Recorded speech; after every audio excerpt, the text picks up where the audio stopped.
Welcome to the Everyday PM podcast, the podcast where we discuss project management principles for your everyday life. My name is Campea. I'm a certified project manager. I currently work as the Vice President of Project Management Operations for True Sense Marketing.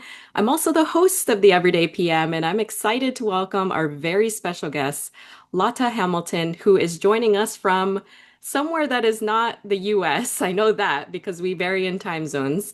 But we are here to talk about change management. Now, we're going to talk about engaging hearts and minds in project change using neuro-linguistic programming. But Lata, for those who have not met you yet or have seen you on LinkedIn or online, please take a brief moment to introduce yourself to our audience. Thanks so much, Anne. So, yes, my name is Lata Hamilton, and I am a change leadership and confidence expert. Where I am actually located is Sydney, Australia. So often I'm Wonderful. sort of like ahead, like a day ahead, like living in the future to my host, which I am for you today. And yeah, it's super sunny here. It's kind of we're going into spring, so the weather's really changing and it's Oh, really that's beautiful and beautiful. warm. Yeah, it's really nice. And I guess for me, I really love working in change management. I love sharing more about change management. I've worked on many different types of changes. I've worked on changes that have impacted over 100,000 people, operating model changes that have impacted thousands of roles, digital transformation that's changing the way that we work, global culture change. I just recently did like an office refurbishment, like so many different types of change. So the variety really kind of like lights me up, and I really love helping women carve their own paths for change in their career, leadership, and life. I love that. Thank you. Thank you so much for that introduction. And Lata, I know that you've worked on a lot of transformations, as you had mentioned. Hundreds of thousands of people have been impacted by the change that you've been helped shepherd through. You're also the author of Pioneer Your Career Change, as well as the founder of Passion Pioneers. So change management is just all around you. And I think the way I described it when you had introduced yourself to me was you're the change management powerhouse, in my opinion.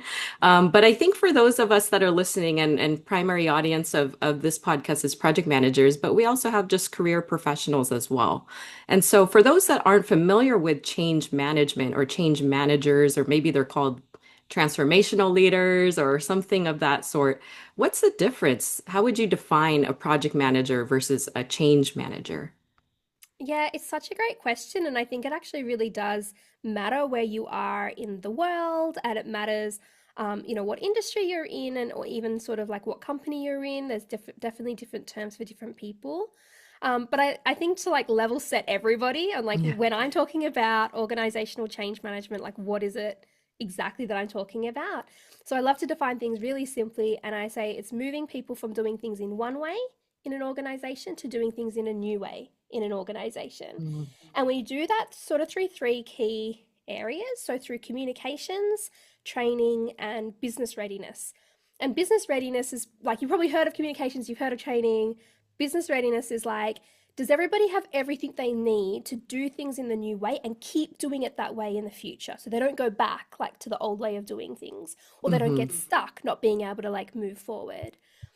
And so we don't just do it for the fun of it, we actually do it for the return on investment. We want to realize the business benefits of the change, which is often what, the project manager has come up with, or is aware of from, say, the business case or from the early scoping of the project. Like, what is actually the results that we want to achieve? So it can be any, like I mentioned a few types of organizational changes already, but it can be any kind of organizational change. It could be a new product or service, or a change to a product or service. It could be a new system, platform, application, bringing in AI, Hmm. like anything technological or digital. It could be a new operating model or team structure. It could be a new or changed process, the move to remote work, the move back to the office, construction projects, refurbishments, like culture changes, regulatory change, compliance change. It's so vast. Like any project really that you can think of, we can use change management to help people feel informed, inspired, confident, and ready. So that's what change managers do. Hmm. Then comes, I mean, obviously, from a project management perspective, project managers are usually focused on actually the delivery of the thing. They want Hmm. to actually get the solution, up and running into the hands of people, and they're responsible for scoping that, for planning out how they're going to do that, resourcing the project and making that happen. So change managers, we care about the delivery of the thing, but we also are actually more about bringing the people on board so Hmm. that they want the thing, they know about the thing, they want the Yeah. thing, they know how to use the thing, and then they want to keep using it in the future. And also slightly maybe like a different shift, which is around sort of like the results. Because Hmm. project managers often their, you know, I guess marker of success is go live. And I know that that's Right. changing. But like launch is success to them, whereas we're looking at like how do we sustain that change into the future? How do we embed it into Hmm. the future? So in Australia, it's quite split in terms of project management is a profession, change management is a profession, Yeah. and the market in Australia. So the change management market in Australia is very mature, probably the most mature in the world actually, which is surprising because we're Yeah. really little, we're really small. Like we have like maybe like almost 30 million people in our population. Like the US is 10 times as big as us, but we really punch above our weight in the change management sort of space. Whereas Yeah. in some markets like America, like I've had clients before who they had the title of change manager, but the work they were doing was actually project management work. Hmm. Regardless of where you are, what your role title is, I think there's this level of even if you're not necessarily managing change, having change management skills and understanding. Like we know that project managers need to work with stakeholders. We know that they need to connect their team. We know that they need to bring people on board of the project and of what they need people to do. So having change management skills is fabulous for any project manager and any professional. I love that. Thank you for that distinguishment. And not only do you live in the future, but it sounds like you're, uh, you know, uh, everything about change management in terms of it being its own role and recognized and fully delineated from a project management perspective. You are living in the future as well, because I do see, at least in the US, when I'm looking across the various roles that organizations are looking for, they very much still have those two roles in some ways intertwined. Maybe it's intentional, maybe it's not. I was recently at a change management conference, and coming from a project management background, I love this conversation already, and I'm already diverging from our script, so I apologize about that. But coming from a PM background, I thought it was fascinating that that was the first thing that jumped out at me as folks were saying these two roles really should be distinguished as their own roles. And so, what do you think, Lada, is the would be the negative impact for, maybe what we're seeing a lot more heavily here in the US, which is a combination of those roles, or again, whether it's intentional or not, those roles seem to be looked at as the same or doing similar things. Yeah, and I should caveat it that it's not always like that. In some industries, there is more Mhm. delineation. In some countries, there is more delineation, and even in Australia, we have what I like to like. It's a term I coined a few years ago, which is called like a slashy, like the Uh-huh. slashy role.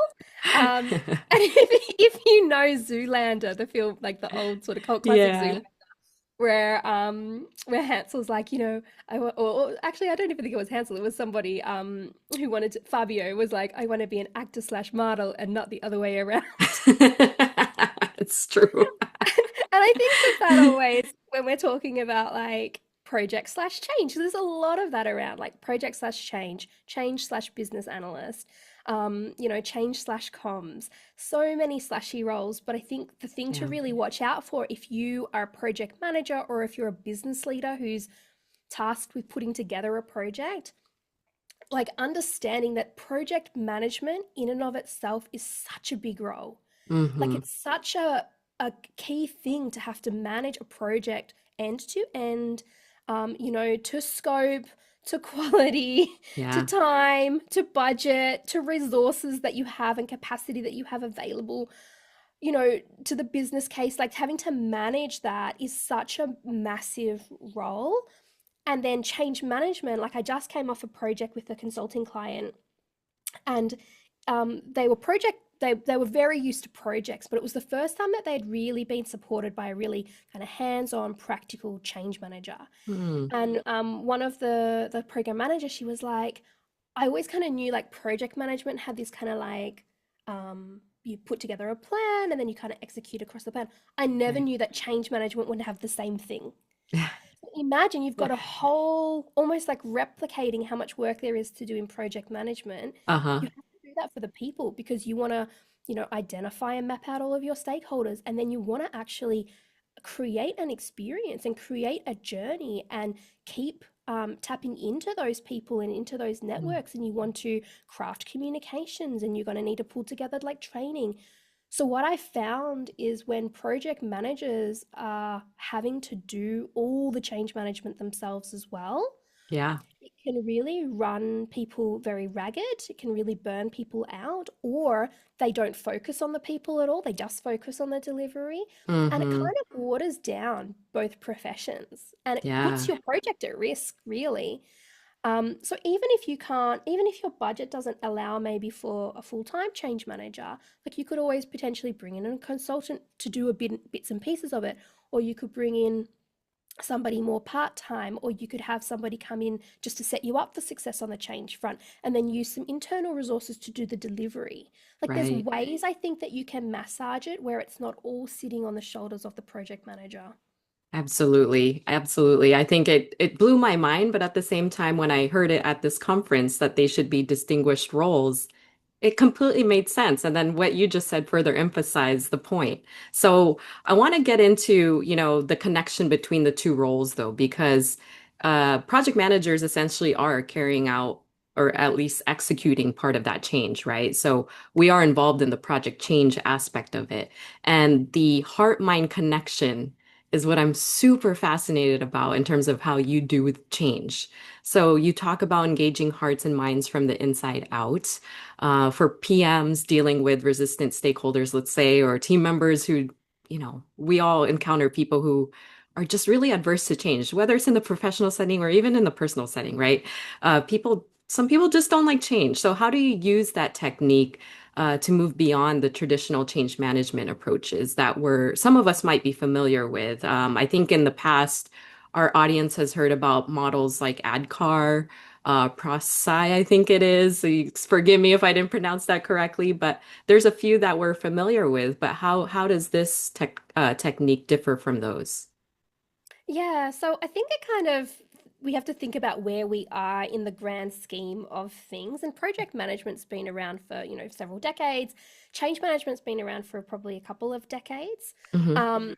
So it is that bit of a newer profession, probably a bit newer than project management, because back in the past, like sort of the traditional view of change management was that you would have a project, it was running waterfall, and then you would be able to have this really clear cut change that would like change management approach that would sort of tee up against that kind of very like defined and timelined step by step, stage by stage project management approach. Hmm.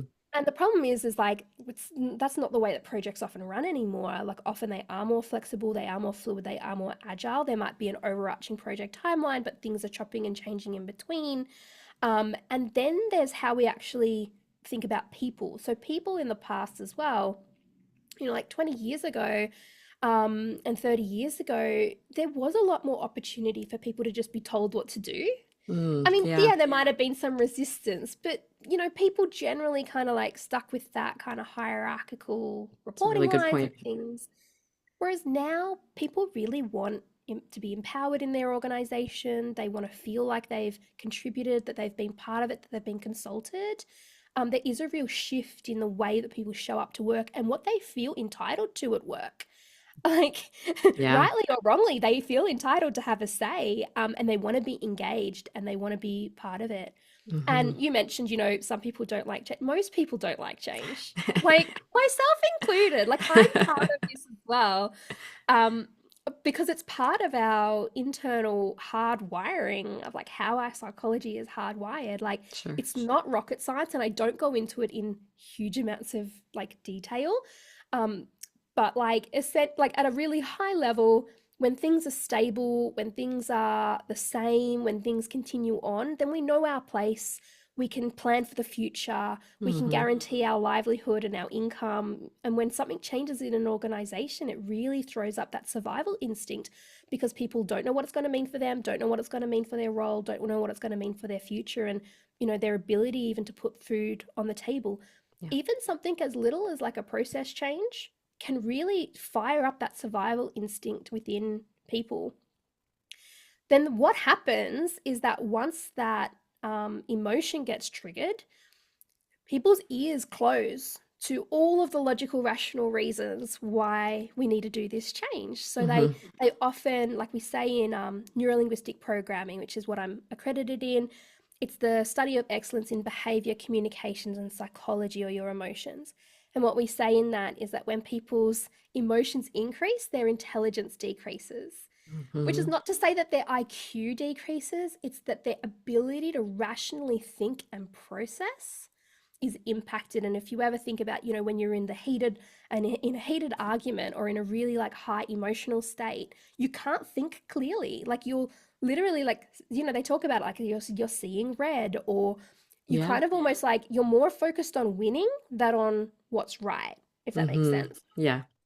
Those same things are being triggered when change is announced, and probably even more emotive because it is really linked to, am I going to have a job tomorrow? And again, even Yes. the simplest thing that you might think doesn't even affect people's role, people will project that and they'll jump ahead and they'll be doing that at an unconscious level, whether or not it's right or not. They'll make that jump for themselves and jump to that conclusion.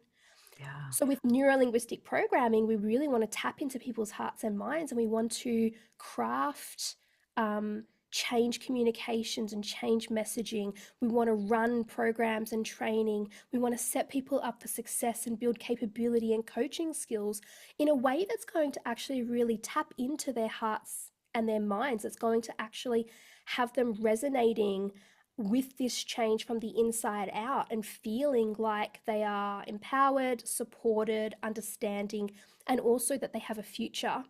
And I think that's where it differs. Like my approach really differs from sort of a lot of the traditional kind of models of change management out there and the methodologies of change management, because they're very much focused on the technical side of change. Hmm. And like, yes, you need to deliver change. And I teach my students how to like practically deliver change in a project. At the same time, you need to be able to bring in these abilities to engage hearts and minds. And I sort of share a lot of really deep neurolinguistic programming and coaching techniques where you can then engage hearts and minds to really reframe the change for people. I love that. You said so many good nuggets and you started with something that had never crossed my mind, which is the voice of the people in terms of how it used to be versus how it is today, and all of that intertwined with their even passion or their excitement for change or whatever, for lack of a better word, and being involved in the change, and how even just kind of flipping the script on how that has transformed itself through the years is really a big change in itself for how probably someone like you, a change leader, would approach change today versus maybe 5, 10 years ago when you said it was easier just to tell somebody we're changing it, good luck, right? But now you really have to be conscious of like what people are thinking, how they're feeling about it, what's the impact to their role. Those are all the things that we started this conversation by distinguishing between a PM and a change manager. I don't know that a PM would even be in that frame of mind to be thinking about that. So even more so from convincing me that absolutely these roles should be delineated, because you have to have somebody like you in there thinking about the people and how they're feeling about the change. So that was fantastic. Now, when it comes to the application of the technique here, do you have something a little practical that our listeners could take and apply to something that might be happening at their organization? Yeah, absolutely. Like I mentioned, I draw on a lot of sort of NLP tools and coaching techniques, and I sort of have brought those across into the change management space. So like they're kind of business ready tools. One of the ones that I love the most, like I'm sure a lot of your listeners will have heard of this already, but like when you are thinking about change, it's like coming up with the, say, the like the what's in it for me, or sometimes Mm-hmm. people call it like the WIFM. So what's in it for me? But my question to you, Anne, would be like, who comes up with the what's in it for me? Gosh, like who responds to that? Yeah, like on a project, if you were coming up with the what's in it for me on the change, like who would usually come up with that, do you think? I don't know. I mean, I would think one of the typical answers you hear is leadership or the executives or somebody who's setting the vision for the organization. But I'm gonna guess that's wrong. Am I wrong, Lada?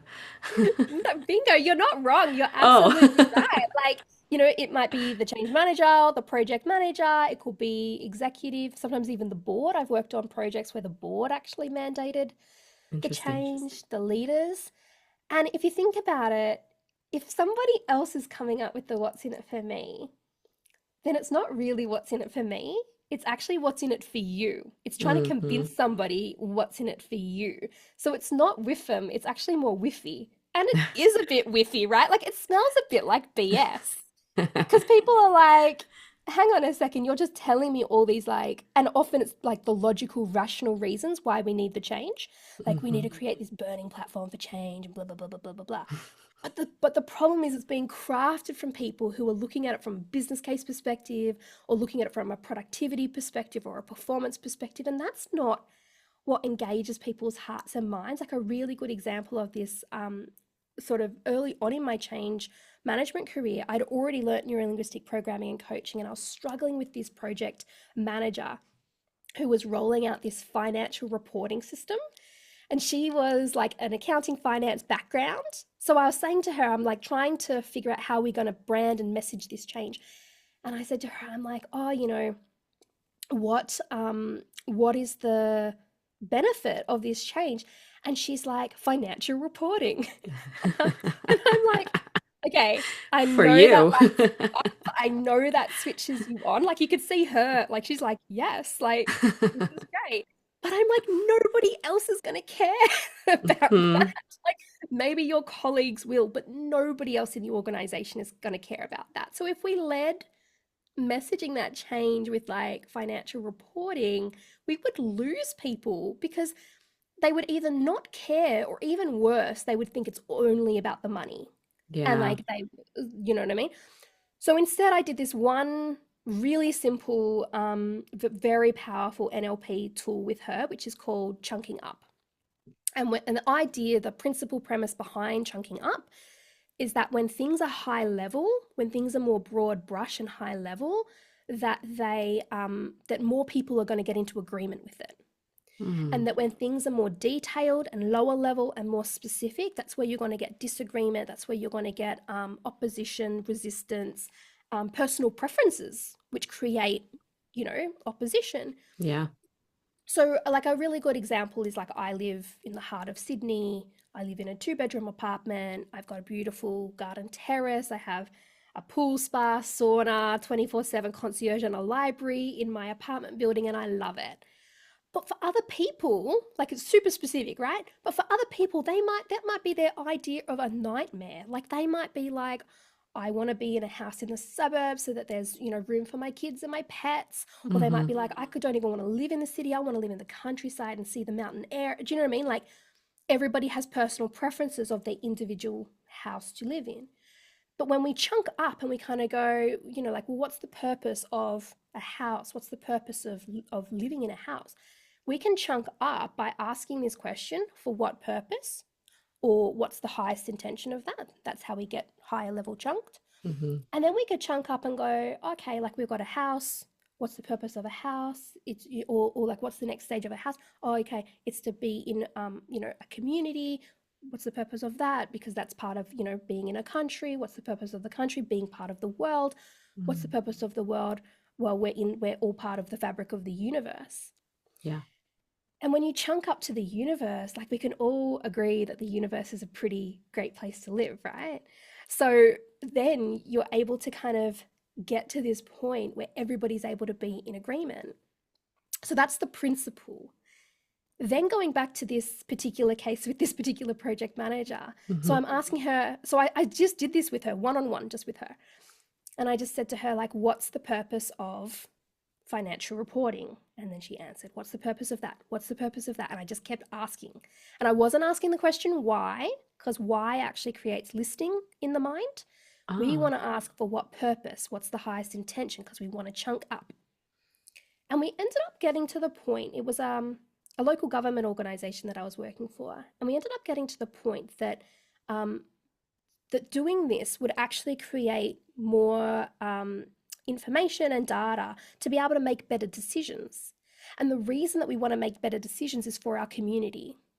And everybody, whether they're office based staff, whether they're outdoor based staff, like no matter where they worked in the organization, the community was a really big reason as to why people chose to work at that mm, organization. And it really switched people on and gave them a real kind of like sense of why they showed up to work each day. So we ended up naming that program Make It Count. And the tagline was empowering better decision making for our community. oh, nice. And then we kind of called it like, every asset, every person, every dollar, every decision. So Yeah. rather than just focusing on the finance, we went broad brush, we tapped it into people's hearts and minds as to what would actually switch them on. And we kind of paved that way for them. Such a great example. It completely translates. And so for folks who are thinking about this in terms of how do they push out their own change, I think that is truly applicable to the kind of the narrow funnel that a change could be perceived as from maybe one person that you've spoken to versus the many. So far we've learned, I'm just going to call this out, slushy, Slushy, whiffum, slushy. whiffy, and chunking up. These are all, and these are great because you know what? Following this conversation, I will remember all of those terms and remember what you were saying. So this is all really good practical application. Thank you, Lotta. So let's talk a little bit about change management in terms of the after, because PMs are typically not used to that. As we had talked about in the beginning, when we close a project, we're on to the next project, right? So we start, close, and maybe there's some documentation we got to do, lessons learned, put that in the catalog, pick that up for the next project. Change management, from what I understand, is different. It almost feels like your work only starts after the change is executed and implemented and trained on to figure out if it's actually going uh, to stick, to be sustained. So tell me more about how that works out for you in terms of how do you measure that? You know, have you ever been in a situation where you're within the change itself and you're seeing maybe the general audience is losing their hearts and minds about the change? You know, how do you pick that momentum back up as well? Mm. Oh, it's such a good question, such a big Sorry, it's question. very broad. And you've definitely like hit the nail on the head, I think, in terms of when the project ends, like that is really when the change work begins. Or I should even say when go live happens, which is usually like in a lot of project managers' minds, like that's the milestone they're trying to hit is go live Hmm. launch. And Yeah. like I've seen projects where like a project manager will literally like finish on that project two weeks later. I, as a change manager, because change managers are often linked and funded out of the project, we end up having to do the same thing where we're actually being pulled off Oh. projects after only 2 weeks. And so a really and obviously we don't just want to know about what's happening with go live. We want to actually make sure that we've seen that change embedded and sustained into the future, that people keep doing it, and most importantly that we really realize those business benefits. Hmm. Because the business case, which is why the project even got signed off in the first place, it's like if you have nobody continuing to actually report against the business case objectives, and from a change perspective, and the way that I teach it is that we don't just look at just like the, like the financials and the like kind of like the technical aspects. I open it up and make it more broader. We want to actually track that over time. And because I have like a marketing background, for me, everything that we do should have a customer experience component to it, where it's either going to like increase sales, decrease costs, or do you know what I mean? Like make sales, save money, Yeah. or bring some sort of customer experience element. You can't figure that out at go live. Like there's not enough time. Like No. it hasn't actually been experienced for long enough to see whether there has been that long-term benefit. So and, and in one case I actually saw a project which is literally the people on the project had been reassigned to new projects and sort of started working on them even before the change went live, Oh even my, before it launched. wow. So, what we do in change management, we really focus on handover and embedding. And we try to build that in actually from the very beginning that there's going to be this tail on this project. And then towards the end of the project and after go live, like I always kind of say to my students, like we always want to keep our ear to the ground and notice the results. This is another sort of thing that comes up in neuro-linguistic programming when you're working with somebody, like one on one, where you want to notice the shifts and the changes that are happening. Has it worked? Has it not worked? Yes, no. Kind of very binary. So we want to notice the results, and maybe it is that we actually need to do a bit more training. Like after go live, it's clear that people are still struggling, they're still stuck, they need to do more training. Maybe it's instead that like the um, the change has created new needs. So a good example is like from a business readiness perspective, going back to that change, we're rolling out these like sort of like tablets to these outdoor workers or iPads to these outdoor workers. And like one of the things from a business readiness perspective is that if you've got weed killer on your hands or water on your hands or dirt or soil on your hands and you go to try to use a touch screen, like what happens? Don't want to do that actually. I mean, I would try to avoid it at all costs, but It yes, doesn't work. yeah, it does not work. Like if you have like a wet finger often you won't find your finger.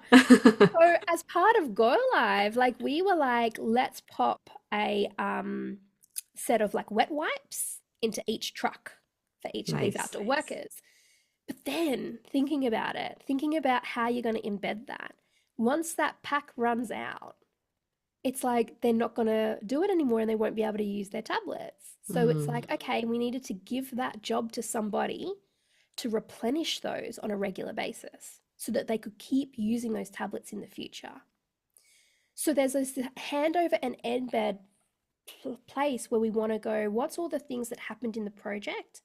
And how can we farm those out to business as usual teams? Because we know that the project's going to disband. We know the project manager's going to leave, go work on another project. Change manager's going to leave, go work on another project. So it's like, how do we put the reporting? How do we farm out the reporting and the benefits realization to business as usual teams? Who's going to own that moving forward? But also mm. all the things that the project did. Because, you know, projects are short, sharp pieces of work and they're often very well resourced and supported. But as soon as they disband, where does all of that support go? Like it disappears into the ether. And that's such a big reason why change so often fails. It was great at go live, but it Yeah. never embedded into the future. There might be new roles that need to get created. There might be new rhythms and ways of working that needs to be created in order to support people being able to do this change in the future. So Yeah. that is kind of the like what I would say. It's a crying shame that so often change managers are hired into projects and finish very shortly after go live. But a good change manager, regardless of how much longer they're on the project for, will at least create that handover and embed plan and see any of the things that might have popped up and cropped up um, as soon as people started actually experiencing the thing, whatever it is that you're delivering, and they will actually build that plan in and hand over appropriately. That's great. Let's add handover and embed to the list of phrases or concepts that we've learned today. Now, without uh, me being facetious about, I've given you about 50 questions, and I maybe have gone through three of them from what I wanted to ask you today, Lata. So I think just to round out this conversation, I have one more question around future trends. Because as I think you mentioned up front too, you're aware that at least in the PM space, the concept of project closure now involves value realization, benefits realization, and that sort of thing. So the PM profession as well is evolving to start to understand post-project, how do we measure if it was successful? Now, knowing that and knowing what the trends may be for change management, how do those come together in your mind? Do you see anything that is going to shift or evolve to where project management and change management might see a different future because of that? Or are we kind of continuing down the same path of the roles being very distinguished, but being able to work together? Yeah, so I think that regardless, project management and change management are partners no matter what. You know Oh, what I mean? yeah, Like they absolutely. kind of like there's always going to be value in partnering, and a change manager understanding and respecting what a project manager is doing and what's top of mind for them is really important, as is a project manager understanding and supporting what a change manager is doing. um, and kind of and how involved you want to be in each side. Like personally, I kind of stay out of the project management side because like unless there's no project. I've worked on projects where there is only a change manager and there is no project manager, and I've had to sort of jump in to do Oh, a bit it's of the tough. project management to showcase the fact that we need a project manager. Mm-hmm. Mm-hmm. Um, The and so irony of that. Yes, yes. And so like I'm always advocating, like I think every project, no matter what, should have a project manager and a change manager. absolutely. I think one of the big trends that we're seeing, it's already started, like it's just like if you ever talk to anybody in organizations, like you hear the words change fatigue, change Mm-hmm. overwhelm, like, oh, like this project barely rolled out and the next project has already started. And I think that we have to really, another concept for your little list, Yeah, let's do your it. little glossary that you're keeping. We really have to think of like sort of like the end to end changes and the fact that change isn't going away. Yeah.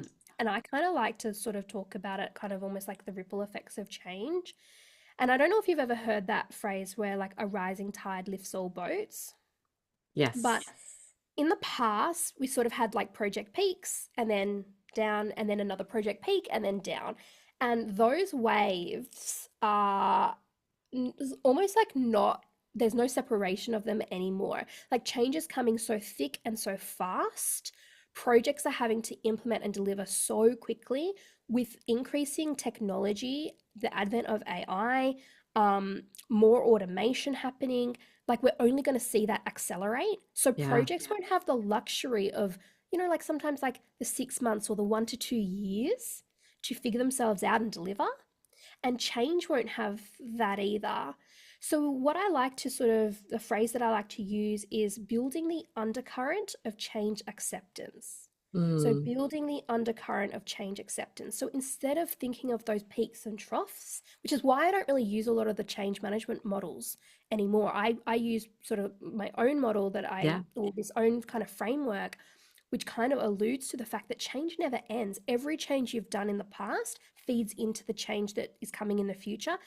Yeah, Every it's change you brilliant. do in the future can embed changes from the past. You don't Mm-hmm. actually need to start and stop them. So, an undercurrent of change acceptance is getting your organization, getting your people, getting your community, your clients, whoever it is that you're serving, starting to build their comfort level with change, their understanding of change, their acceptance levels of change, because it's not going away, it's only getting faster. And they will struggle if they expect to ride peaks and troughs. They actually need to, like a rising tide lifts all boats, we need to raise the level of change acceptance across everybody, everywhere. Um, Mhm. Otherwise, people will drown.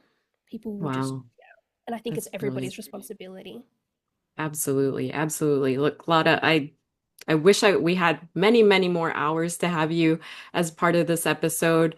But I will be completely honest. I hope I didn't sound too nervous in this conversation, but when folks like yourself, leaders in their space, approach this small podcast to say, "Hey, I want to come talk about X, Y, and Z." Sometimes I do get nervous because it's just incredible the information that you shared with our audience today. And I'm truly honored that you made some space for us.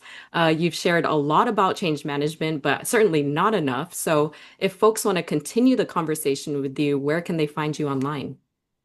Yeah, I definitely think that if you are interested in sort of like learning more about change management or making the career change, come follow me on LinkedIn for starters. I post all this stuff about change management there. If you're thinking of sort of like making any kind of career change, you can find my book, Pioneer Your Career Change, on Amazon or all audiobook platforms.